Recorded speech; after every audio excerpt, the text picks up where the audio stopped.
You know, you may have had a craptacular week, but look on the bright side. You're not Chip Kelly. One wrong turn tonight and Carlos Vela's LAFC career could come to an end. And the Chargers' primary promise from the offseason did not come true. Good morning. I'm James. This is your daily dose of sports and snark for the greatest sports city in the world, Los Angeles. This is the faithful Angelenos morning report.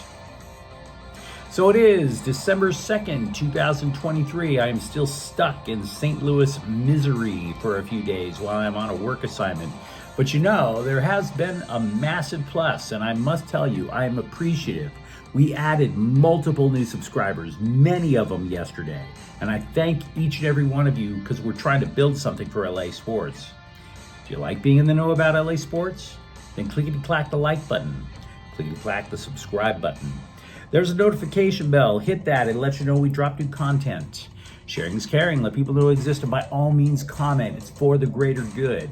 So before we go through the news and notes, a look at the scoreboard. There were no games involving LA teams yesterday, but we have a good slate today. Houston is in town. They're going to be playing the Lakers at 7:30, but Gabriel Vincent is out for the purple and gold. Meanwhile, Golden State is going to play the Clippers at 1 o'clock. With a trip to MLS Cup Finals on the line, the Houston Dynamo are in town to play LAFC at 6:30, and USC basketball faces 11th ranked Gonzaga at 7 o'clock. But let's get to the news.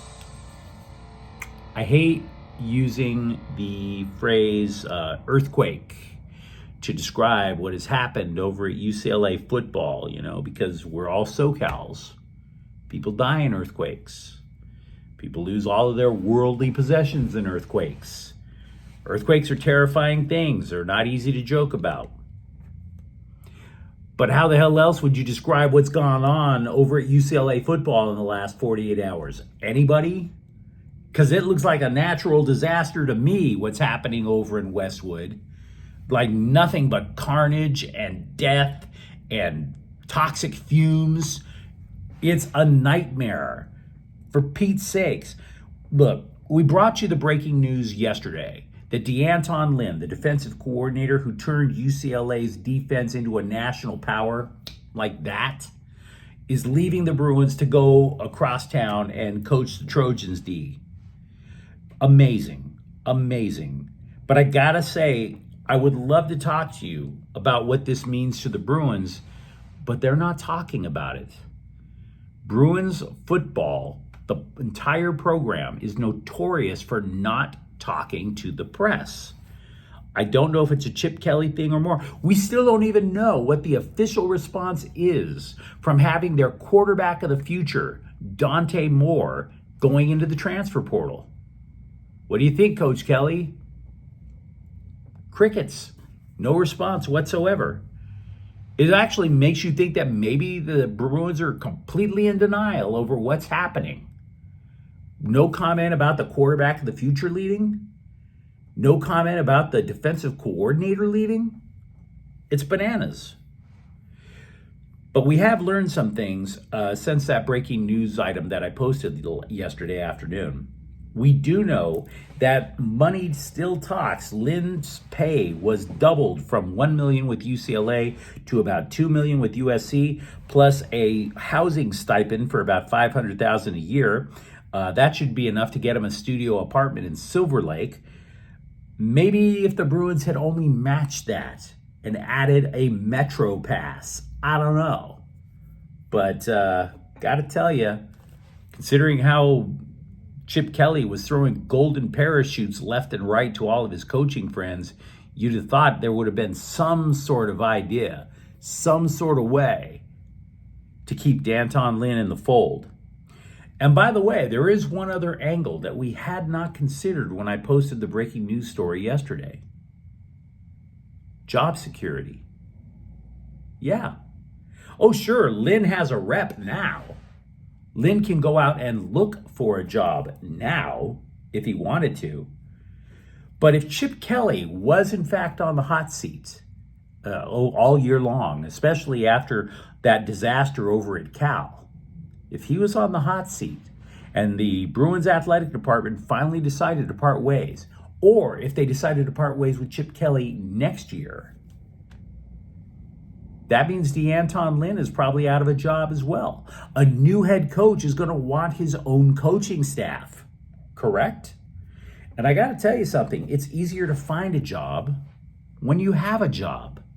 So DeAnton Lynn, you can be upset with him all you want, but if you wanted Chip Kelly gone, DeAnton Lynn definitely was able to read the tea leaves there. Now, I have to tell you, though, this is still not exactly a slam dunk hire for USC.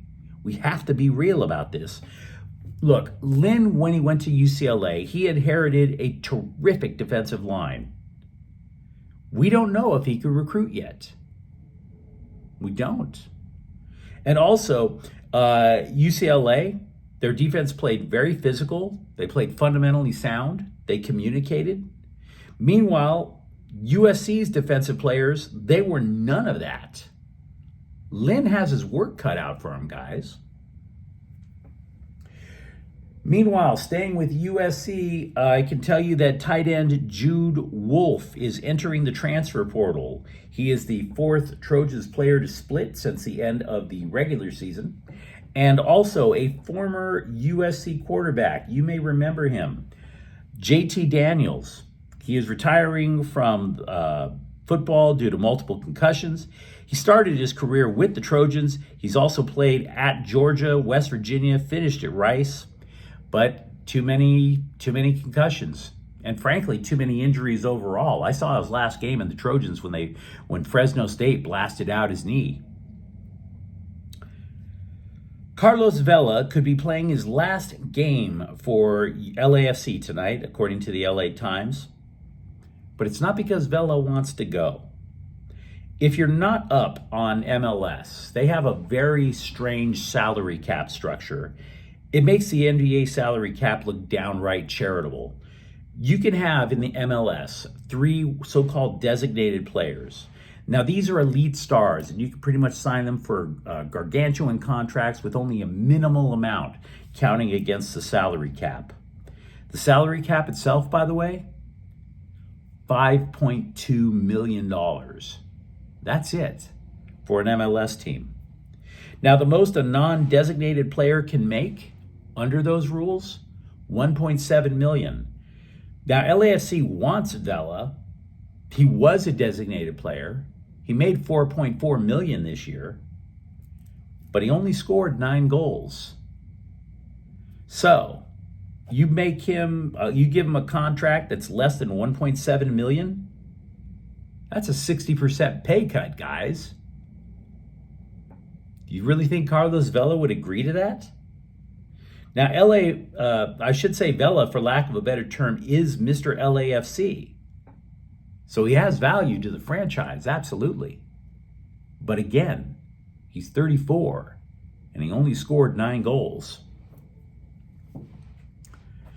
Despite preseason promises to the contrary, the Chargers have been butt naked last in rushing after week 1, according to True Media. Now, granted, they had a terrific season opener. They really rushed the ball well then, but ever since then, just straight to the bottom of the ocean. Now, the stats that True Media used to make the point are really obscure. They're a bunch of analytics nerds, and to try to throw a bunch of numbers up against the wall and see what sticks, it doesn't necessarily translate. But what I can tell you is that offensive coordinator Kellen Moore was hired in a big part to fix the running game. Fix it.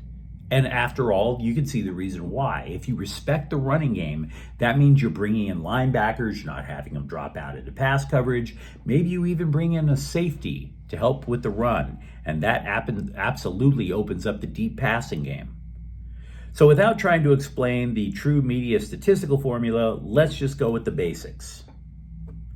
The blocking from the tight ends was bad last year, and they made no changes to the personnel. Same personnel, same result. And by the way, Moore had terrific blocking tight ends when he coached over at Dallas. And you have to be real at some point. You have to acknowledge that Austin Eckler is not that good a running back. Oh, I know. Everybody says, oh my God, he catches all these passes. Yeah, his primary job is running the ball. He is not good at running the football. He's never had a 1,000-yard season. They just don't have the personnel to run the ball. You can X and O and scheme up all kinds of things. They don't have the personnel. When the Rams play Sunday, they will be facing Joe Flacco under center for the Cleveland Browns. He is going to be the fourth quarterback to start a football game this year for Cleveland. XFL legend PJ Walker will back up. Now, Dorian Thompson-Robinson, who we all remember from UCLA, he was originally considered the first-string quarterback for this week, but he had a bunch of concussions. He is out for the game. And by the way, the Rams aren't totally healthy either. Defensive back Quinton Lake is out for the game. He has a hamstring issue. UCLA basketball coach Mick Cronin has COVID. That's suboptimal. Now keep in mind, the Bruins do not play until December 9th when they face 18th ranked Villanova. So by that time, theoretically, Cronin could be symptom-free and back on the bench. We'll just have to wait and see. But you let me know what you think in the comments thread. Talk to me about the state of both USC and UCLA football. Tell me what your memories are of Carlos Vela. And if you enjoyed this content, don't forget to subscribe to Faithful Angelenos. We're talking LA sports every single day here. Thank you for watching. I'm James. We'll be back tomorrow. Faithful Angelenos is a Kian Corte El Queso production. Take care.